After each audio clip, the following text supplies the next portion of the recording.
Nenek Elina kembali laporkan 5 orang ke Polda Jatim.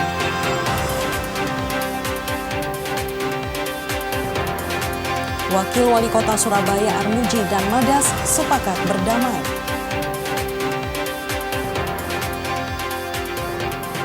Tendangan kungfu pemain bola disanksi seumur hidup.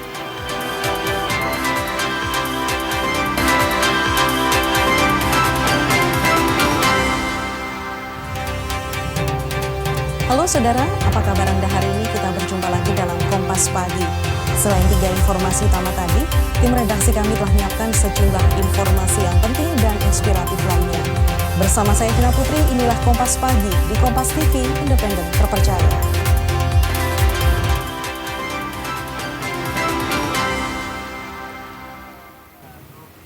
Berita pertama dari Jember, Jawa Timur. Jalan penghubung antar wilayah di Desa Lojejer, Kecamatan Wuluhan, Jember, ambrol akibat diterjang banjir luapan Sungai Bedadung. Antisipasi korban warga, akses jalan terpaksa ditutup demi keselamatan. Jalan penghubung antar dusun ini harus ditutup bagi akses pengendara kendaraan roda 2 maupun roda 4. Penutupan sebagai antisipasi terjadinya korban pengendara kendaraan yang melintas karena badan jalan ambrol akibat terjangan luapan Sungai Bedadung. Ambrolnya jalan sangat beresiko bagi kendaraan yang melintas. Terdapat keretakan memanjang yang rawan longsor.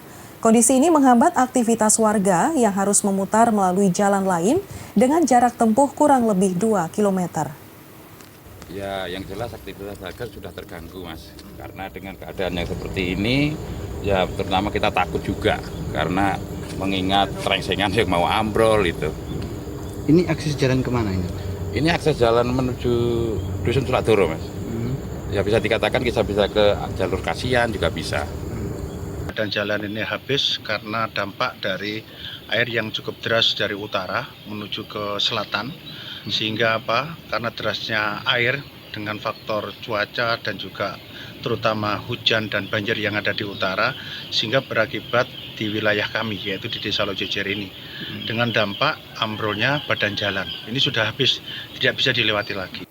Sorotan lainnya, kasus kematian satu keluarga di Situbondo, Jawa Timur masih menyisakan misteri. Polisi telah memeriksa 15 saksi untuk mengungkap kematian ayah, ibu, dan anak yang ditemukan tewas di dalam rumahnya. 15 saksi yang diperiksa berasal dari tetangga korban, kerabat, hingga orang-orang terdekat keluarga korban. Polisi menyebut jumlah saksi ini masih akan terus bertambah seiring proses penyidikan. Dari hasil olah tempat kejadian perkara, polisi telah menyita sejumlah barang bukti. Di antaranya pisau yang ditemukan di dalam bak mandi, serta beberapa telepon genggam milik korban. Polisi juga memastikan tidak ada barang berharga milik korban yang hilang. 15, ada 15. Siapa saja itu? Macam-macam, mungkin ada dari masyarakat sekitar, ada dari teman-teman salah satu korban itu, dan pihak-pihak lain. Kemungkinan terus bertambah ya? Ya, tentunya sampai dengan sebisa mungkin sampai dengan harapan perkara ini bisa terungkap, kita akan meriksa saksi sebanyak mungkin yang bisa kita gali keterangannya. Yang juga menjadi sorotan, Nenek Elina kembali mendatangi Polda Jawa Timur untuk melaporkan 5 orang dengan dugaan pemalsuan dokumen terkait kepemilikan rumah yang dibongkar. Nenek Elina mengaku tidak pernah menjual rumahnya ke orang lain. Dengan didampingi tim kuasa hukumnya, Nenek Elina berusia 80 tahun kembali mendatangi SPKT Polda Jawa Timur. Kedatangannya ini untuk melaporkan 5 orang dugaan terkait pemalsuan dokumen kepemilikan rumah yang dirobohkan. Menurut kuasa hukum Nenek Elina, dugaan pemalsuan dokumen tanah tersebut lantaran Nenek Elina mengaku tidak pernah menjual tanah dan bangunan atas nama kakaknya bernama Elisa Irawati ke orang lain. Kuasa hukum Elina juga melihat adanya dugaan keganjilan pada dokumen AJB yang terhitung tahun 2025. Namun kakak Elina meninggal di tahun 2017 lalu. Sementara itu, pihak kepolisian Polda Jawa Timur telah menangkap sejumlah orang terkait dugaan kekerasan secara bersama-sama terhadap Nenek Elina saat insiden pengusiran di rumahnya. Kita melaporkan beberapa orang, ini ada banyak ini. Ini kemungkinan lebih banyak daripada yang laporan kita yang kemarin. Kira-kira berapa sih banyak? 1, 2 gitu. Siapa saja? Ya inisialnya S, terus kemudian ada lagi yang beberapa Termasuk notaris itu juga, Mas? ya nanti kita lihat nanti produk-produknya yang apabila terdapat dugaan pemalsuan ya pastinya kita laporkan lah. Kan tadi bilang banyak, berapa jumlahnya yang dilaporkan? Jumlah nama, Mas? Jumlahnya? Jumlahnya ada 5. Ada 5, ya. Ada 5. Tapi kemungkinan ini ada beberapa kalau ada nambah lagi pihak yang terkait karena turut sertanya juga kita cantumkan. Wakil Wali Kota Surabaya Armuji dan Organisasi Masyarakat Madura Asli Sedarah atau MADAS sepakat menempuh jalur damai. Kesepakatan dicapai setelah kedua pihak menjalani mediasi terkait laporan di Polda Jawa Timur. Kesepakatan damai antara Wakil Wali Kota Surabaya Armuji dan Ormas Madura Asli Sedarah atau MADAS dicapai melalui mediasi di Universitas Dr. Sutomo Unitomo Surabaya yang dipimpin langsung Rektor Unitomo Siti Marwiyah dan dihadiri perwakilan kedua belah pihak.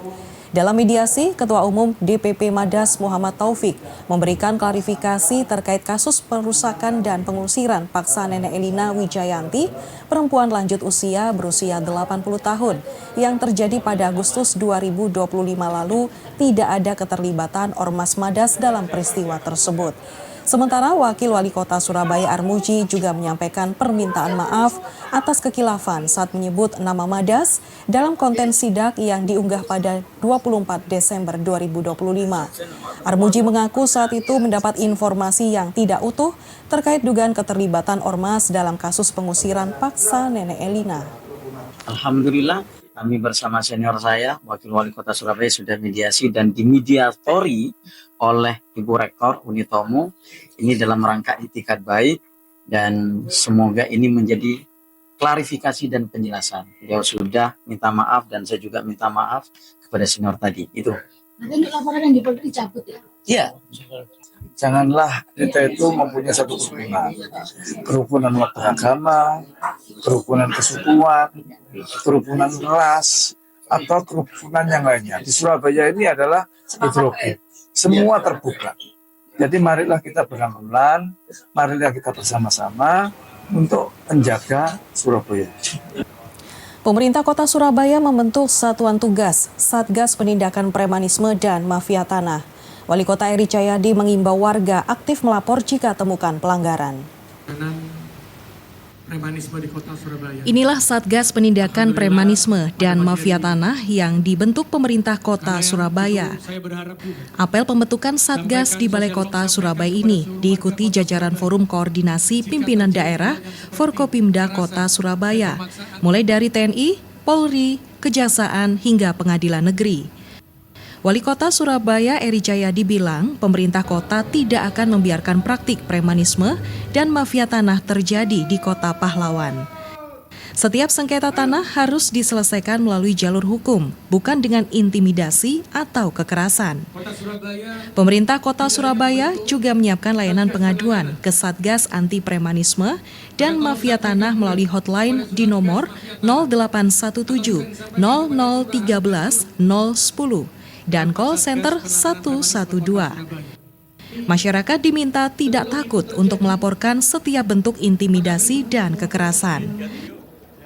Negara kita adalah negara hukum. Jikalau ada permasalahan, jangan menggunakan kekuatan lainnya, jangan menggunakan pihak-pihak lainnya. Tapi tolong sampaikan sehingga kita bisa menindaklanjuti secara hukum melalui Satgas Mafia Tanah, sehingga tidak ada premanisme di Kota Surabaya. Yang kedua, Satgas Premanisme ini akan sikat habis siapa yang membuat suasana Surabaya tidak tenang dengan kekerasan, dengan pemaksaan, maka Satgas Penanganan Premanisme ini akan turun. Tapi saya mohon warga Surabaya untuk melapor. Selain melalui hotline, warga juga bisa melaporkan melalui kelurahan. Lurah diberi waktu 2 kali 24 jam untuk berkoordinasi dengan Satgas dalam menangani laporan. Tim Liputan, Kompas TV Surabaya, Jawa Timur. Jalan rusak 20 tahun, warga perbaiki secara swadaya. Informasinya hadir usai jeda berikut ini, tetaplah di Kompas Pagi.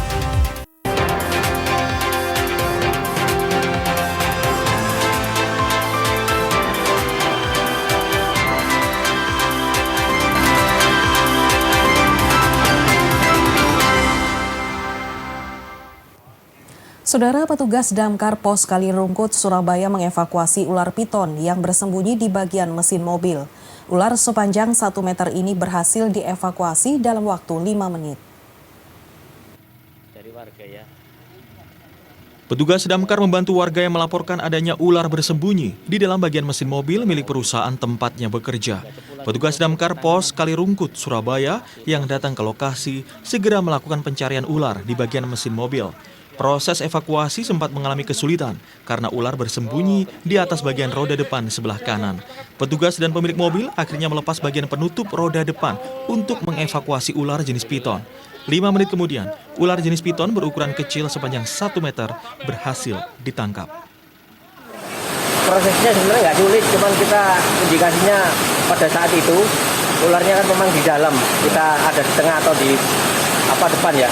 Kita sambil dengar itu ada tek-tek itu, akhirnya orangnya saya suruh copot untuk bagian klebernya ya.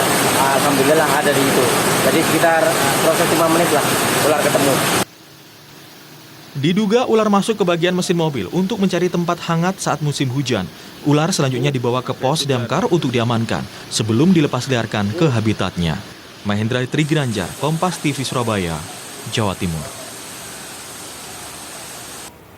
Saudara, terdakwa kepemilikan 6 ekor landak Jawa di Madiun, Jawa Timur dituntut 6 bulan penjara dan didenda Rp1 juta subsidiar 1 bulan kurungan.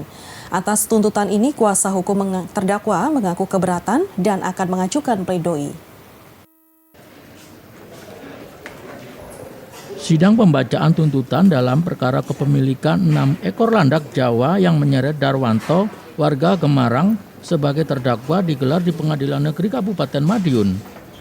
Jaksa Penuntut Umum Kejaksaan Negeri Kabupaten Madiun menuntut terdakwa Darwanto dengan pidana penjara selama 6 bulan, denda Rp1 juta, subsidiar 1 bulan kurungan.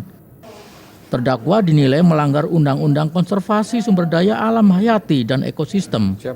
Perbuatan terdakwa juga dinilai tak menjaga kelestarian satwa dilindungi. Meski demikian, beberapa hal yang meringankan terdakwa, yaitu terdakwa mengakui dan menyesali perbuatannya. Terdakwa belum pernah dijatuhi pidana, serta terdakwa pernah menjadi aktivis di dalam organisasi masyarakat. Menanggapi tuntutan jaksa, kuasa hukum terdakwa mengaku keberatan dan akan mengajukan upaya hukum pledoi atau nota pembelaan pada persidangan berikutnya. Kami menilai sangat keberatan terkait tuntutan 6 bulan tersebut. Untuk sidang selanjutnya kami akan mengajukan pledoi. Kira-kira intinya apa mas keberatannya? Yang menjadi keberatan lain dengan pidato atau seperti apa? Iya, kasus ini seperti yang ada di Bali itu juga sama persis terkait kasus landak. Di Bali itu dituntut untuk lepas. Maka dari itu untuk pembelaan kami meminta untuk dibebaskan. Sementara itu, sidang perkara kepemilikan 6 ekor landak Jawa akan dilanjutkan dengan agenda pembacaan pledoi atau nota pembelaan dari pihak terdakwa pada pekan ini. Imam Iswanto, Kompas TV Madiun, Jawa Timur. Puluhan tahun tak kunjung diperbaiki, warga desa Pragan Laok, Kecamatan Pragaan, Kabupaten Sumeneb, Jawa Timur, berinisiatif memperbaiki jalan rusak secara swadaya. Selain dengan cara patungan, warga juga menggalang donasi melalui siaran langsung di TikTok.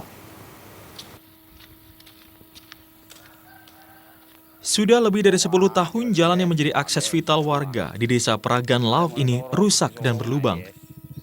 Saking rusaknya, warga bahkan membuat video konten mencuci motor di kubangan air di lubang jalan.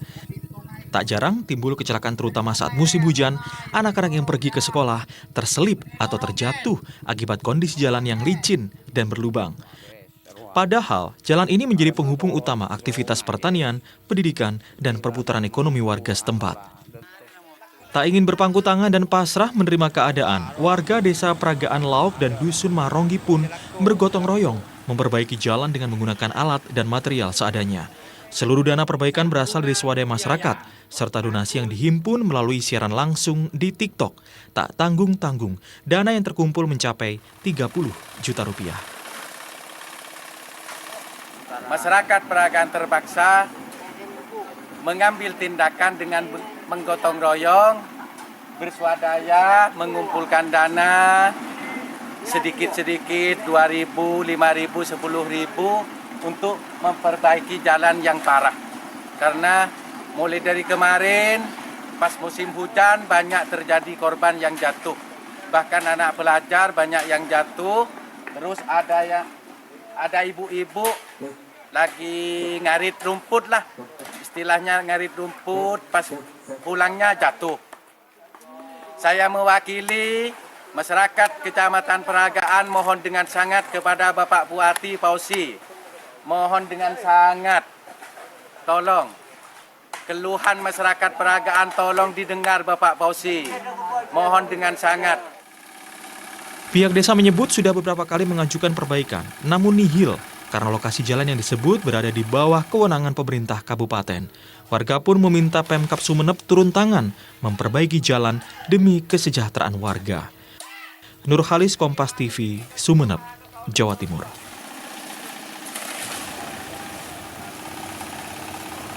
Saudara, pelunasan biaya perjalanan ibadah haji BPIH Kota Madiun, Jawa Timur memasuki tahap kedua sejak 2 Januari lalu. Pelunasan BPIH ini bagian dari persiapan keberangkatan jemaah calon haji ke Tanah Suci pada musim haji tahun 2026.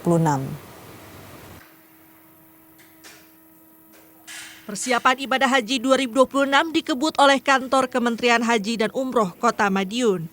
Tahap yang sedang berlangsung adalah pelunasan biaya perjalanan ibadah haji gelombang 2 yang dibuka sejak tanggal 2 sampai 9 Januari 2026 mendatang.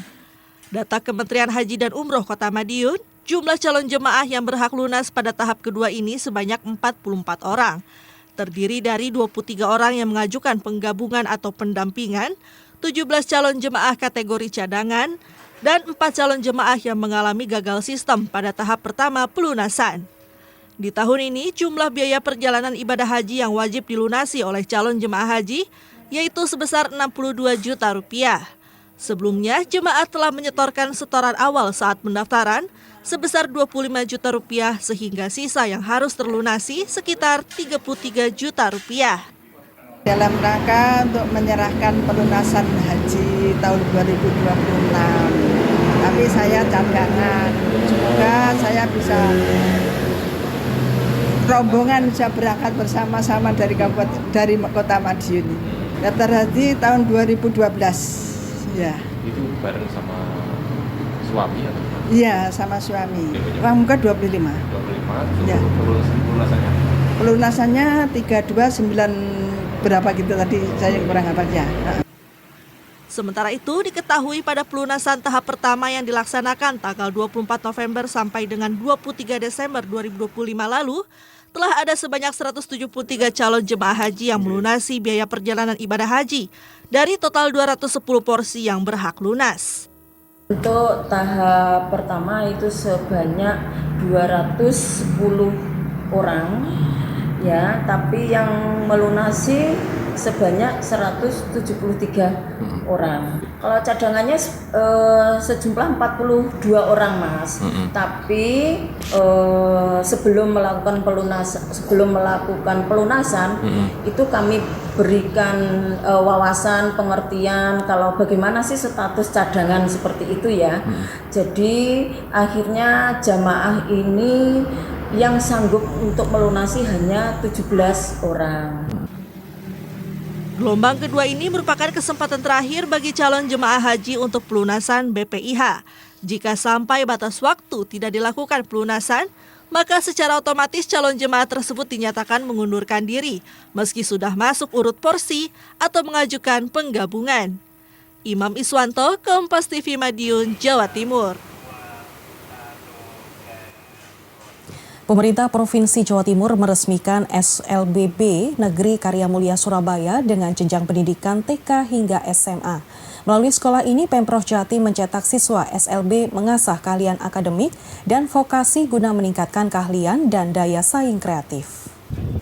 Dengan hitungan Gubernur Jawa Timur Khofifah Indar Parawansa meresmikan sekolah luar biasa SLBB Negeri Karya Mulia di Jalan Ahmad Yani Surabaya yang sebelumnya berstatus sekolah swasta, kemudian diakuisisi menjadi negeri oleh Pemprov Jawa Timur. SLBB Karya Mulia menaungi 4 jenjang pendidikan, yakni TK, SD, SMP, dan SMA, dengan total 131 siswa dengan mayoritas siswa berada di jenjang SD. Pemerintah Provinsi Jawa Timur juga mewadahi pelatihan vokasi para siswa SLB, baik di bidang seni, budaya, hingga keahlian tata busana yang bertujuan untuk mengolah keahlian lulusan selain mahir dalam bidang akademik. Selain di Surabaya, Pemprov Jawa Timur melalui Dinas Pendidikan Provinsi Jawa Timur juga meresmikan 5 sekolah luar biasa SLB yang sebelumnya berstatus swasta menjadi sekolah negeri di 5 kota yaitu Surabaya, Mojokerto, Kediri, Pacitan, dan Probolinggo. Langkah ini diambil sebagai bagian dari program peningkatan kualitas pendidikan bagi siswa disabilitas melalui bidang pendidikan khusus dan layanan khusus PKPLK.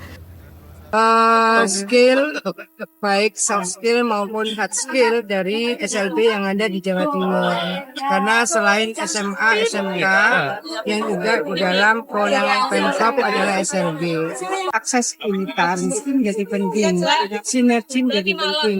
Itulah tugas kita semua, supaya akses mereka terhadap dunia kerja itu juga tersupport, karena pemerintah juga menyiapkan itu. Sementara itu, diharapkan siswa disabilitas dengan bekal keahlian yang diberikan setelah lulus sekolah mampu hidup mandiri di tengah masyarakat meski memiliki keterbatasan fisik. Tim Liputan, Kompas TV, Surabaya, Jawa Timur. Tendangan kungfu pemain bola sanksi seumur hidup. Sesaat lagi informasinya, tetaplah di Kompas Pagi.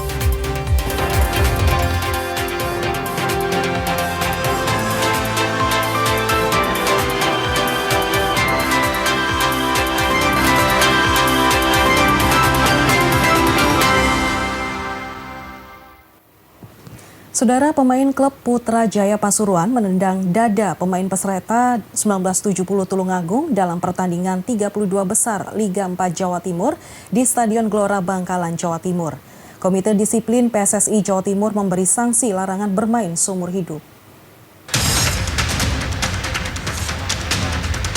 Pertandingan 32 besar Liga 4 Jawa Timur di Stadion Gelora Bangkalan, Jawa Timur antara Putra Jaya Pasuruan saat melawan Perseta 1970 Tulungagung menjadi sorotan. Lantaran aksi tidak sportif yang dilakukan pemain Putra Jaya Pasuruan, Muhammad Hilmi Gimnastiar, yang menendang pemain Perseta 1970 Firman Nugraha saat duel berebut bola. Hilmi melakukan tendangan keras ke arah dada Firman. Wasit yang memimpin pertandingan tanpa ragu mengganjar kartu merah langsung kepada Hilmi. Seusai pertandingan, korban mengeluhkan sakit di dada.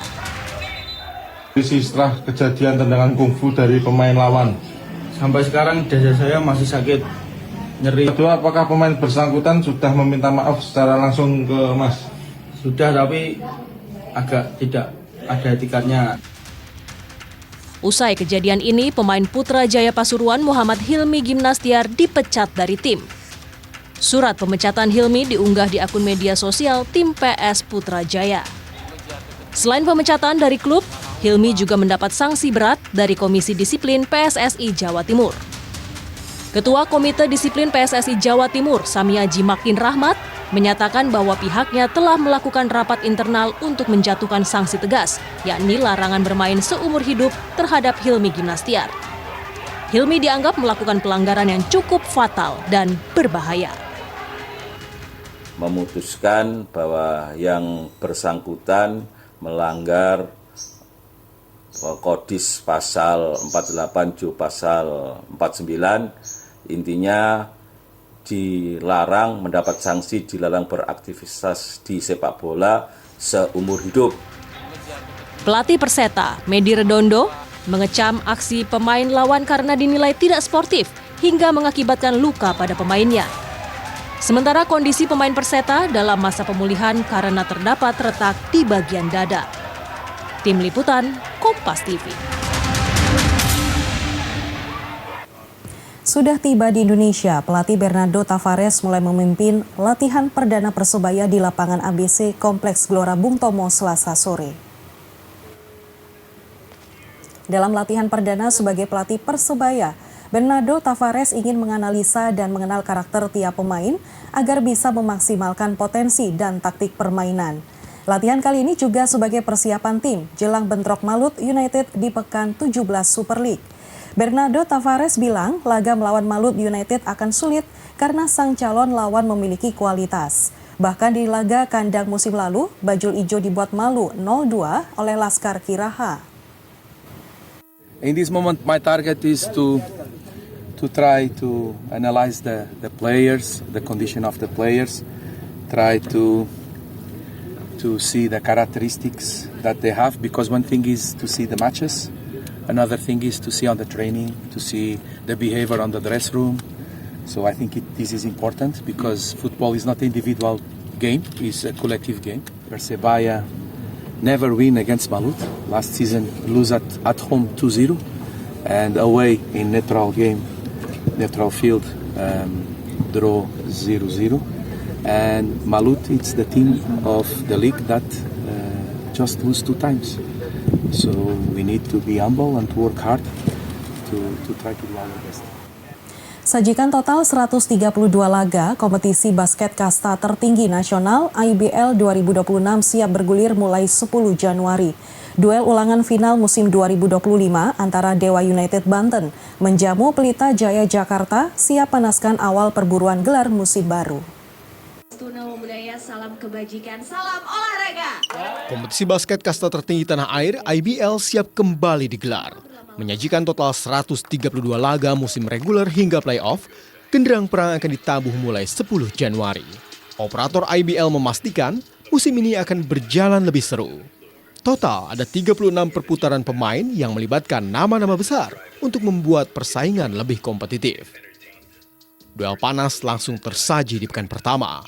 Dewa United Arena akan jadi saksi duel ulangan final musim 2025 antara tuan rumah sekaligus juara bertahan Dewa United melawan seterunya asal Jakarta Pelita Jaya. Dua tim dipastikan tampil dengan skuad terbaik. Kedua tim yang sama-sama dinahkodai pelatih baru ingin mendulang hasil positif di awal musim sebagai modal bersaing di tangga juara. Kemarin kita juara, it's a new season, kita harus defend the throne and kita akan kasih 100% buat to defend that title and kita maunya improve setiap hari until the playoffs juga. Kita udah banyak berubah gitu, kita ada coach baru, asing baru, kita punya Dede balik dari US kan. Nah, jadi itu bakal jadi hal yang baru lagi, jadi targetnya cuma satu, memulai season dengan baik. Selain laga Dewa kontra PJ, pekan pembuka IBL juga dihiasi dengan duel antara Ksatria Bengawan Solo dan Ran Simba Bogor, serta Ksatria Bengawan Solo jumpa Bogor Hornbills. Angga Nurizki, Kompas TV, Jakarta. Damkar evakuasi ular di dalam mesin mobil. Sesaat lagi informasinya, tetaplah di Kompas Pagi.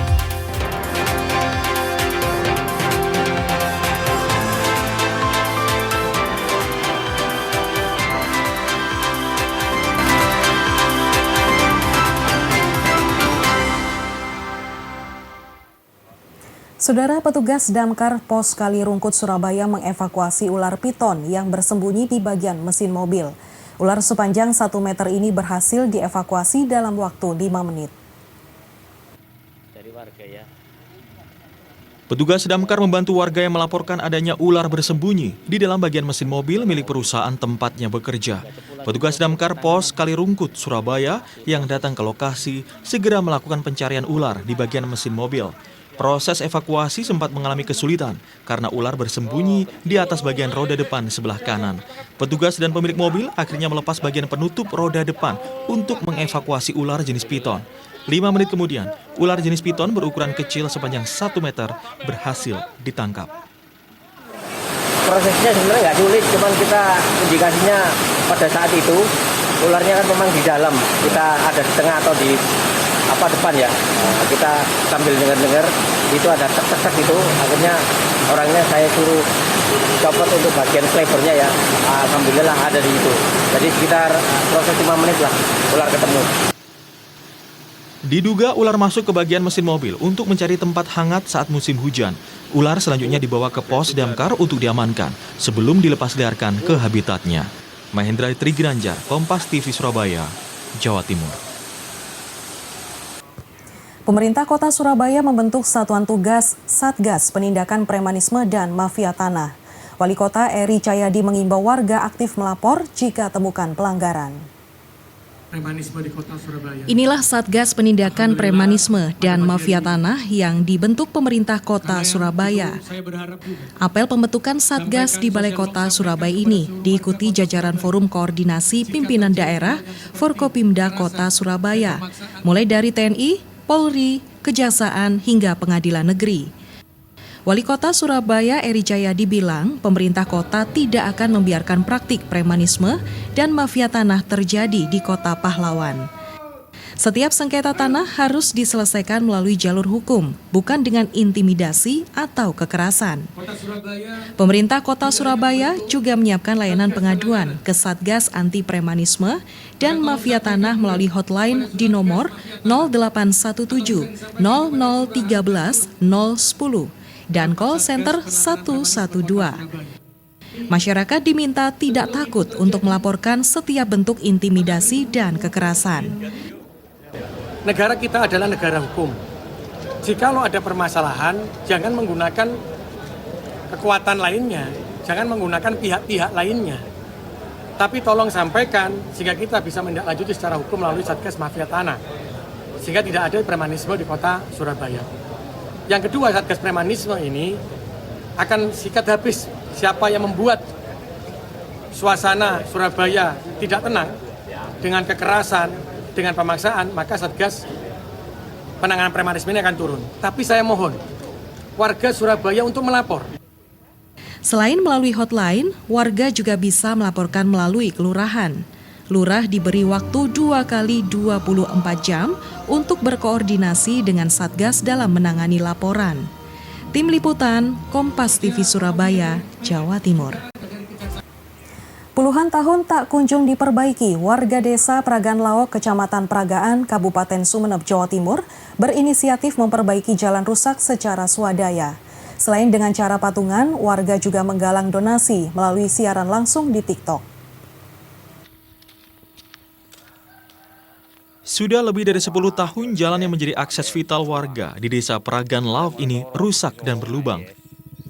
Saking rusaknya, warga bahkan membuat video konten mencuci motor di kubangan air di lubang jalan. Tak jarang timbul kecelakaan terutama saat musim hujan, anak-anak yang pergi ke sekolah terselip atau terjatuh akibat kondisi jalan yang licin dan berlubang. Padahal, jalan ini menjadi penghubung utama aktivitas pertanian, pendidikan, dan perputaran ekonomi warga setempat. Tak ingin berpangku tangan dan pasrah menerima keadaan, warga desa Pragaan Laok dan Dusun Maronggi pun bergotong royong memperbaiki jalan dengan menggunakan alat dan material seadanya. Seluruh dana perbaikan berasal dari swadaya masyarakat, serta donasi yang dihimpun melalui siaran langsung di TikTok. Tak tanggung-tanggung, dana yang terkumpul mencapai 30 juta rupiah.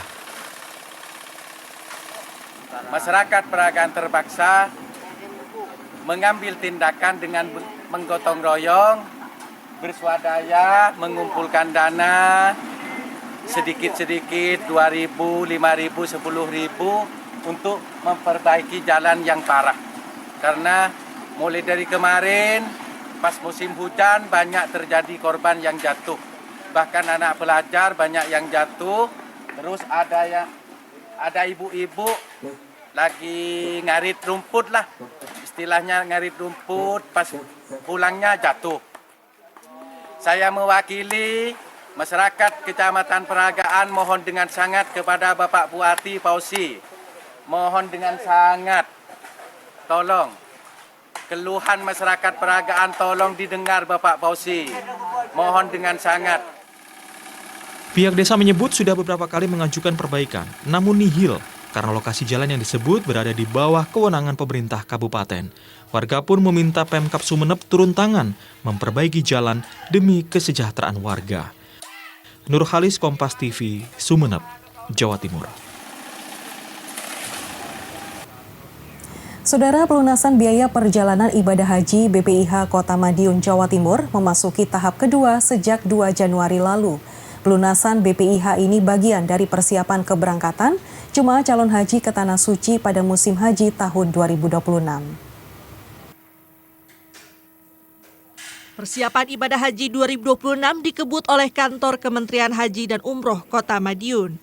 Tahap yang sedang berlangsung adalah pelunasan biaya perjalanan ibadah haji gelombang 2 yang dibuka sejak tanggal 2 sampai 9 Januari 2026 mendatang. Data Kementerian Haji dan Umroh Kota Madiun, jumlah calon jemaah yang berhak lunas pada tahap kedua ini sebanyak 44 orang.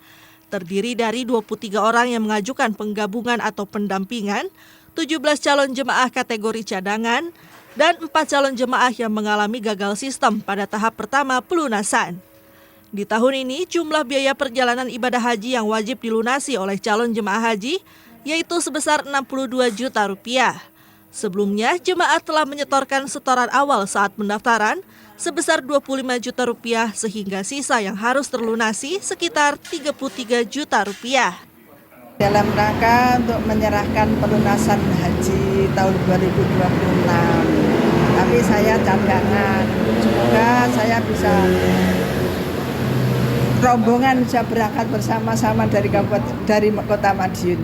Daftar haji tahun 2012. Ya. Itu bareng sama suami atau? Iya, sama suami. Uang muka 25. 25. Ya. Pelunasannya? Pelunasannya 329 berapa gitu tadi saya kurang hafal ya.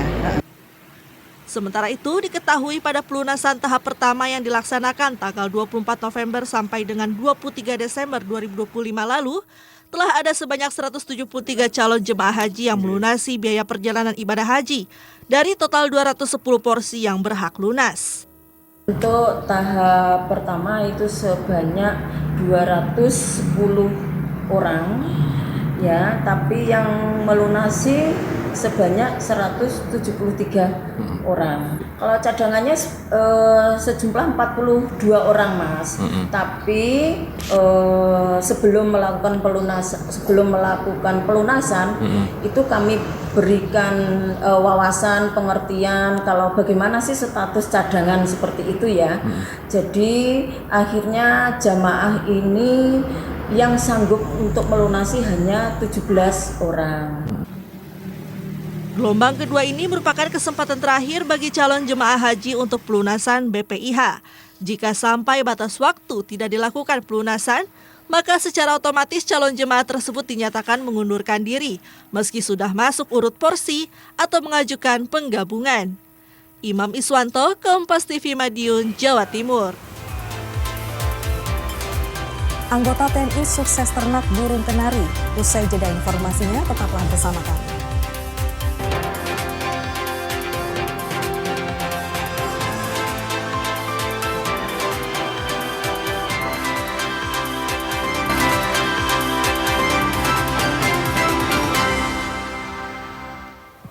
Saudara, seorang anggota TNI di Kabupaten Kediri sukses beternak burung kenari. Berkat ketekunan dan kerja kerasnya, dalam setiap bulannya mampu menjual hingga 15 ekor burung. Dan informasi ini sekaligus menutup jumpa kita di Kompas Pagi hari ini. Jangan lupa saudara untuk menyaksikan live streaming kami di kompas.tv dan channel YouTube Kompas TV Jawa Timur. Kompas TV, independen terpercaya. Saya Vina Putri, sampai jumpa. Selain memiliki kesibukan sebagai Babinsa di Kelurahan Tinalan, anggota TNI ini juga disibukkan merawat burung kenari di rumahnya di kawasan Doko, Kabupaten Kediri. Puluhan burung kenari dirawat dengan baik untuk dijual kepada para pelanggannya. Usaha burung kenari itu dirintis oleh pria berumur 45 tahun sejak tahun 2020 yang lalu. Awalnya anggota TNI ini memang mempunyai hobi merawat burung sejak masa kecilnya. Hobi yang dimiliki ia tekuni hingga akhirnya berkembang mempunyai bisnis burung kenari merah lokal. Kini bapak dari dua anak itu mempunyai sekitar 35 ekor burung kenari lokal merah. Puluhan burung itu diternak dan sebagian dijual kepada warga sekitar. Dalam setiap bulannya bisa menjual hingga 15 ekor burung kenari merah lokal. Bampinsa Tinalan itu menjual burung kenarinya melalui media sosial dan sejumlah komunitas pecinta burung.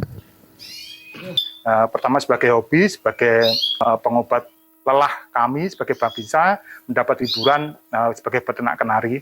Jadi di sela-sela itu, waktu itu saya manfaatkan untuk mengurus peternakan kenari saya. Kalau anakan itu sekitar harga 250 sampai 350 tergantung dari kepekatan warnanya. Jadi semakin pekat warna merahnya semakin mahal. Anggota TNI ini menjual burung kenari mulai dari harga Rp300.000 hingga Rp2 juta, tergantung jenis kelamin dan kepekatan warna bulu yang dimiliki burung ini. Ismail Hasan, Kompas TV Kediri, Jawa Timur.